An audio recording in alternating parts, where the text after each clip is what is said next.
Hello, Brad. You're up next. All right. Hi, Bart. How's it going? How's it going? Good.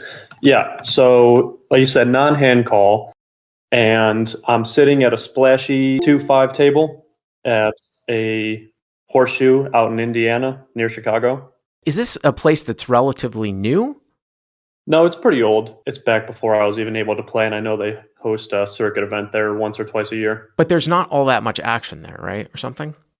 Yeah, I think it's pretty good. I mean, compared to Oh, the okay. region, I think it's for like closer to the south side and suburbs. Okay.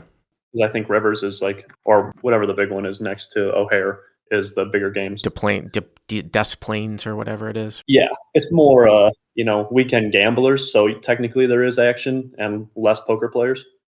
All right. So what are you battling here at Horseshoe, Indiana, in Indianapolis? Yeah, so we're at a 2-5 game, and I'm in seat 6. Mhm. And at this table, it's like the corner slot, and all the players are to my right. Right. And the player to my direct right is exposing his hand in a way that I can see it. So this, by the way, this also reminds me as we're amongst the middle of the World Series. When we're recording this one, it's July 1st on the live stream. And so whenever it comes out as a video, it might be in the main event. Luckily for me, the main event and usually the larger tournaments that I play in at the series are 9-handed and not 10-handed. But when you play in like mega types of like these Colossus types of events and these, I call them the shit show events, you'll get a lot of 10-handedness. And I think Encore for a while where I am in Boston was 10-handed. The reason why I bring that up is I would always get really unlucky and get the 5 seat. Now you're talking about being in the 6 seat and this guy being in the 5 seat. If you get stuck in the 5 seat in a 10-handed game, by the way, are you playing, you're just probably playing 9-handed, right, Brad? Yeah, I think this particular one is 8-handed. Okay. It's just for no one's in a seat. So You have to be very, very cognizant of yourself, even whether it's 8, 9, but especially 10 in the 5 seat, that you are not exposing your cards to the 6 and the 4. It is very, very easy to do. The other spot that it happens that people are a little bit lazy about is being in the 1 and the 9 or the 1 and the 10 and not protect and thinking that the dealer is blocking the other side seat and it's not, and the dealer's not. I've had spots where I'm in the 1 and I can see the guy in the 9's cards. But you can absolutely have situations where you're in the 6 and you see the guys in the 5's cards if he's not protecting it. So that's the setup. You're in the 6, this guy's in the 5, right? yes, and I'd say he's just doing it in a way where he's using one hand to flip it up, and he's flipping them, not corner and corner, but like vertically straight up so he can see the top. So it's exposing like at least half the card. Like I Right. could see the middle of the face. Right. But there's one hand where it just comes in like important. But so he's exposing it, and I give him like a small warning, like there's one hand I'm going to fold anyway. And I'm sitting there and I'm watching the rest of the table as action goes pre-flop. Mm-hmm. And he exposes a hand, and I pick up like queen deuce off, and I fold. And after everybody folds and the hand goes over, I say, hey, I could see your hand there, be careful. And then a couple hands later, he does it again in the same scenario. And I was like, maybe you didn't hear me. So after the hand concludes, I say, hey, bud, you're exposing your hand, be careful, I could see it. Right. And from that point on, it's almost every single hand after it. And I was like, now I'm in a spot where I was like, I've told him twice, I don't know what to do. And now I'm getting information, especially since to my direct right, that I'm seeing Right. cards. Now I don't know if I should just tell the table that I see 2 cards or whatever he has before I make an action. While you were telling the story, I've thought about this too in certain situations. I mean, at a first level, I think you've gone above and beyond. I would say in a situation like this, once you tell somebody twice, how many times are you going to keep telling them, right? Yeah. But then and I don't know the answer to this question, but then for everybody else out there who's watching this, and I think what the caller sort of feels bad about is like, all right, I've told him twice, I'm not going to tell him anymore, but what am I supposed to do? Because I have an unfair advantage over the rest of the table. Am I supposed to just call his hand out every time? Exactly. When I see his hand? Exactly. One hand that was in question, I have Jack 10 off in the cutoff, and there's a button straddle who's on my left. And I look at my cards, Jack 10 off, and it's going around the table. Some people are limping, and the guy to my right, he's a pretty big nit, so he hasn't played a single hand. This is the guy that's exposing his hand to you. Exactly. Yes, but then I'm looking to my like I'm just looking at the table. I'm almost looking at the dealer, and he flips his cards basically straight up, and it reveals Queen Jack off, and then he limps. And then I was sitting there with Jack 10, and I was like, well, I was gonna maybe squeeze and try and pick up all these limps, Right. but now one of my jacks is dead. There's a queen dead. I was like, I guess I fold, and I was like, well, this can't be fair to the table. Man, yeah, T Corrupt in the live chat says you can't call the hand out. You know, it's interesting. You can't call someone's hand. I don't know what to. I mean, if it makes you feel bad, you could tell I wonder what floor men would say about this. I don't know what you were supposed to do in this particular situation if you really wanted to play it 100% straight, because you are getting an unfair advantage over, even though guys doing it unintentional, you're getting an unfair advantage over the rest of the table. And your example is a perfect example of that. What's funny is I play a lot of Ultimate Texas Hold'em. I was playing a lot of Ultimate Texas Hold'em in Las Vegas, and I'm just kind of giggling inside because if anyone plays Ultimate Texas Hold'em, Jack 10 offsuit is a cusp 4x hand pre-flop. And first of all, it's a really fun game. It's very close to blackjack, and if you can see other people's cards a little bit, it's probably close to zero, and there's a lot of dealers' mistakes. Jack 10 is supposed to be a 4x hand. Any hand that's like usually about over 53% against a random hand, because you're playing against the dealer's random hand, is supposed to be a 4x hand.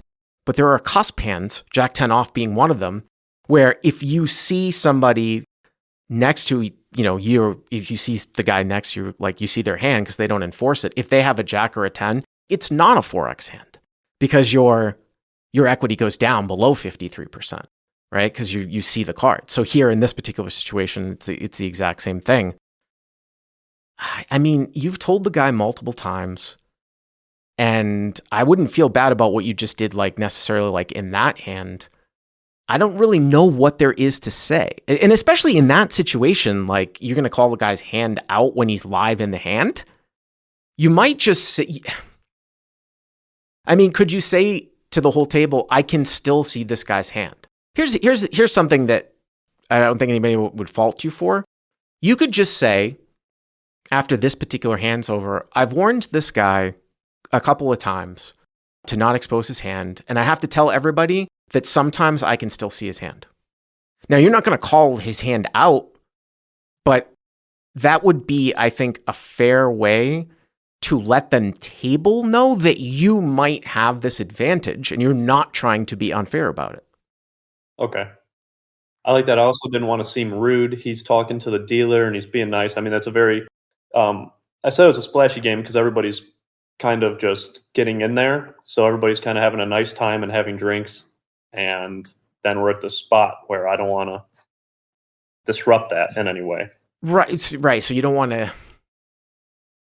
I just think that that's sort of like a game. I mean, the fact that you're calling it in, you're obviously thinking about it and you're like, I might have an unfair advantage here. So you weigh that with the flow of the game because maybe it's a very sort of recreational game and people don't want to hear that anyways, and it would ruin the game. I can actually see some side of that. But if you felt like it's not that type of game, or it's not so much that game, or this is overriding the fact that it's that type of game, or if you can literally see his hand every single time. Because I know that what you're saying, because you could ruin the game. If you could see the guy's hand every single time and you tell the table, I've told this guy that I can see his hand. I can see his hand every single time. I just want to let you guys know that. Mm-hmm. Like that could definitely break the game, right? Yeah, I was thinking so, maybe a little bit.